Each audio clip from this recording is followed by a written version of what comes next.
आखिरकार मुनव्वर ने अपने रंग दिखाने शुरू कर दी दिए, क्योंकि उसने रक्षी का वो हाल कर दिया और उसको बताया है कि बस तुम्हें अब ये बात ठान लेनी है और जाकर अपने मामू जान से अपना हिस्सा मांगो, क्योंकि अब मुझे काम की काफ़ी ज़्यादा ज़रूरत है। अब तो तुम्हारा खर्चा भी इस घर में बढ़ चुका है। वो जाकर सारी बात जैसा कि अपनी माँ से करती है और कहती है कि मुझे ये सब कुछ चाहिए, जिस पर उसकी माँ काफ़ी ज़्यादा हैरान होती है। लेकिन आप देखेंगे कि ज़ारा काफ़ी ज़्यादा हैरान है और कहती है कि आखिर ये तमाशा शुरू हो भी गया, और कहती है कि देखो बाबा से बात करो, देखो तुम्हारा क्या करते हैं। वैसे आज तक आप लोगों को इतना कुछ दिया और अभी भी आप लोग हिस्से मांग रहे हैं। इस पर आप देखेंगे कि रक्षी कहती है कि तुम्हारा मसला नहीं है, इसलिए तुम्हें परेशान होने की ज़रूरत नहीं है। बिला वजह की टेंशनें लेना छोड़ दो और दूसरों के मामले में मत पड़ा करो। मज़र से जैसे इस बारे में बात होती है तो मज़र काफ़ी ज़्यादा हैरान होता है और कहता है कि रक्षी तुम्हें शर्म नहीं आ रही। आज तक मैंने आप लोगों का इतना किया है, लेकिन उसके बावजूद आप लोग मेरे साथ क्या कर रहे हैं। मुझे तो अंदाज़ा ही नहीं था कि इसके अंदर घटिया सोच है आप लोगों की। जिस पर वो काफ़ी ज़्यादा गुस्से में आ जाती है और कहती है कि मामू जान आप मेरे साथ ऐसा नहीं कर सकते। अगर मेरी जगह आपकी सगी बेटी होती तो क्या आप उसके साथ भी ऐसा ही करते। मैं नहीं सोच सकती और ना मैं कुछ जानती हूँ, मुझे अपना हिस्सा चाहिए। जिस पर ज़ारा कहती है कि कैसे बात कर रही हो मेरे बाबा से, तुम्हें शर्म आनी चाहिए। इस तरह का लहजा बिल्कुल भी एक्सेप्टेबल नहीं है। देखो मेरी बात गौर से सुनो, तुम जो कुछ कर रही हो ना बिल्कुल गलत कर रही हो। ऐसा मत सोचो और कभी भी मेरे बाबा से आइंदा से इस लहजे में बात मत करना, क्योंकि मैं ये बात कभी भी बर्दाश्त नहीं करूँगी।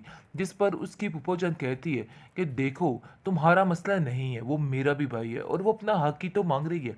इसके अलावा और क्या कर रही है। तुम्हें बिलावजह परेशान होने की टेंशन लेने की ज़रूरत नहीं है। मैं खुद संभालूंगी हर चीज़ को। जिस पर वो कहती है कि नहीं, ये मेरा घर है और मैं जानती हूँ कि मुझे क्या करना है। मेरे बाबा के लिए क्या चीज़ सेफ़ है और क्या नहीं है। रक्षी भी गुस्से में आ जाती है और कहती है कि चाहे जो मर्ज़ी हो जाए, मुझे अपने घर को बचाने के लिए मेरा हक चाहिए ताकि मैं सारा सिस्टम ठीक कर सकूं। लेकिन जी आप देखेंगे कि पुप्पो के दिल में काफ़ी ज़्यादा गुस्सा भर चुका है और वो कहती है कि आप देखना कि मैं इसको अपनी बहू बना के इसका वो हश्र करूँगी कि ये लड़की याद रखेगी, कभी भी मेरे साथ कुछ बुरा करने का सोचेगा नहीं। आप देखेंगे कि सारा कहती है, यानी कि ज़ारा कहती है कि पुप्पो जान वैसे तो मैं आपको एक आंख नहीं बाती, इतना बड़ा फैसला आप कैसे ले सकती हैं। मुझे तो आपकी कुछ समझ नहीं आ रही कि आखिर आप करना क्या चाहती हैं। इसको सुनकर वो कहती है कि बेटा जी आगे आगे देखिए होता है क्या। मैं आपका ऐसा हश्र करूंगी कि आप हमेशा हमेशा के लिए भूल जाएंगी कि आप भी कोई शय थी। अपनी पुरानी औकात पे वापस आ जाओ और ये बात तुम जहन में रखो, क्योंकि अब मज़ीद तुम्हारी कोई भी चालाकी मैं नहीं सुनूंगी। क्योंकि मज़र भी इस बात को लेके काफ़ी हैरान है और कहता है कि अगर कोई इस तरह की इंटेंशन थी तो सारा तुम मुझे बताती तो सही। आखिर तुमने मुझसे इतना भी शेयर नहीं किया। जिस पर आप देखेंगे कि आदिल खुद इस बात पर राज़ी हो जाता है कि वो खुद अपने मामू जान से इस बारे में बात करेगा ताकि सारे मसले ठीक हो सकें। लेकिन उसकी माँ जो है सारा की, वो उसको मना करती है और कहती है कि मैं खुद वक्त और मौके को देख के बात करूंगी, तुम फिलहाल ऐसी कोई बात नहीं करोगे। क्योंकि अगर ऐसी कोई बात हुई तो सारी बात सारा पे आ जाएगी। तुम तो आसानी से निकल जाओगे क्योंकि तुम्हारी माँ तो बिल्कुल अंदर नहीं आने देगी तुम्हें, लेकिन मेरी बेटी बुरे तरीके से फंस जाएगी। इसलिए मैं ऐसा वैसा कुछ भी नहीं चाहती हूँ। मैं चाहती हूँ कि बस ये बात जो मैं करना चाह रही हूँ तुम भी ध्यान और गौर से सुन लो। अब मज़ीद ऐसा कुछ नहीं होगा। मैं उसको इस हाल में नहीं देख सकती हूँ। अब मैं सिर्फ और सिर्फ उसकी खुशियाँ देखना चाहती हूँ। रक्षी मैडम को आहिस्ता आहिस्ता अंदाज़ा हो रहा है कि आखिर वो किस बड़ी मुश्किल में फंस गई है, किस तरीके से बेचारी हर तरफ से हलकान हो रही है। लेकिन किसी को कुछ कह नहीं सकती क्योंकि वो जानती है कि जो कुछ भी हुआ है उसकी मर्जी के मुताबिक और किसी को कहना कुछ भी नहीं बनता है। वो अपनी माँ से कहती है कि मुझे तो समझ नहीं आ रही कि आखिर ये लोग किस किस्म के हैं। इस पर उसकी माँ कहती है कि देखो कुछ भी बोलने की ज़रूरत नहीं है। उन लोगों ने तुम्हारा इतना तमाशा बनाना है कि तुम सोच नहीं सकती। तुम नहीं जानती हो उस लड़की को सारा के वो क्या से क्या कर सकती है। जिस पर वो अपनी माँ से कहती है कि वो अच्छे बुरे वक्त में मेरा साथ ज़रूर देगी। जानती हूँ कि माजी में कुछ तलखियाँ रही हैं, लेकिन मुझे इतना यकीन है कि वो मेरा अभी भी साथ देने को तैयार हो जाएगी। पता नहीं क्यों आप उसके बारे में इतने गलत गलत वहमो खुमान क्यों पाल लेती हैं। लेकिन जी आप देखेंगे कि अब मज़र की मोहब्बत जाग रही है अपनी बेटी के लिए और वो कहता है कि तुम फ़िक्र मत करना, मैं अब सब कुछ सँभाल लूँगा। ऐसा लगता है कि इतना वक़्त मैंने इतनी बड़ी गलतफ़हमियों में गुज़ार दिया और आप सबसे दूर रहा। लेकिन जी आप देखेंगे कि मज़र को अब समझ आ रही है और हर बात का दो टोक जवाब उसके पास हाज़िर होता है और वो कहता है कि खबरदार किसी ने कोई भी ऐसी बात की, मैं साफ-साफ बता रहा हूँ कि मेरी बीवी और बेटी के बारे में कोई भी कुछ ना कहे। मैं किसी की बात को बर्दाश्त नहीं कर सकता हूँ। आप देखेंगे कि किस कदर सारा परेशान हो जाती है जब वो अपनी माँ को इस हाल में देखती है कि वो उधर अकेली है। आखिर उसकी माँ का फ्यूचर क्या होने वाला है? क्या वो इधर आके रह सकती है? अगर वो इधर आ गई तो इस औरत के साथ नाइंसाफ़ी हो जाएगी।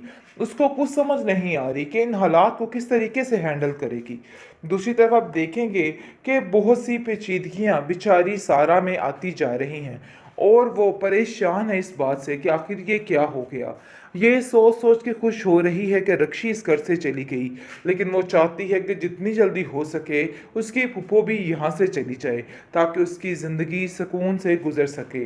लेकिन जी आप देखेंगे कि फूफो के दिल में काफ़ी ज़्यादा गुस्सा भर चुका है और वो कहती है कि अब देखना कि मैं इसको अपनी बहू बना के इसका वो हश्र करूँगी कि ये लड़की याद रखेगी, कभी भी मेरे साथ कुछ बुरा करने का सोचेगा नहीं।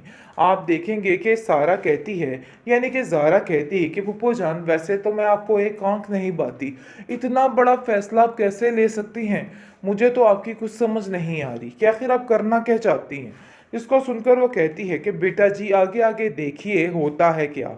मैं आपका ऐसा हश्र करूँगी कि आप हमेशा-हमेशा के लिए भूल जाएँगी कि आप भी कोई शै थी। अपनी पुरानी औकात पे वापस आ जाओ और ये बात तुम ज़हन में रखो क्योंकि अब मज़ीद तुम्हारी कोई भी चालाकी मैं नहीं सुनूँगी। क्योंकि मज़हर भी इस बात को लेके काफ़ी हैरान है और कहता है कि अगर कोई इस तरह की इंटेंशन थी तो सारा तुम मुझे बताती तो सही। आखिर तुमने मुझसे इतना भी शेयर नहीं किया। जिस पर आप देखेंगे कि आदिल खुद इस बात पर राज़ी हो जाता है कि वो खुद अपने मामू जान से इस बारे में बात करेगा ताकि सारे मसले ठीक हो सकें। लेकिन उसकी माँ जो है सारा की वो उसको मना करती है और कहती है कि मैं खुद वक्त और मौके को देख के बात करूँगी। तुम फ़िलहाल ऐसी कोई बात नहीं करोगे। क्योंकि अगर ऐसी कोई बात हुई तो सारी बात सारा पे आ जाएगी। तुम तो आसानी से निकल जाओगे क्योंकि तुम्हारी माँ तो बिल्कुल अंदर नहीं आने देगी तुम्हें। लेकिन मेरी बेटी बुरे तरीके से फँस जाएगी। इसलिए मैं ऐसा-वैसा कुछ भी नहीं चाहती हूँ। मैं चाहती हूँ कि बस ये बात जो मैं करना चाह रही हूँ तुम भी ध्यान और गौर से सुन लो। अब मज़ीद ऐसा कुछ नहीं होगा। मैं उसको इस हाल में नहीं देख सकती हूँ। अब मैं सिर्फ़ और सिर्फ़ उसकी खुशियाँ देखना चाहती हूँ।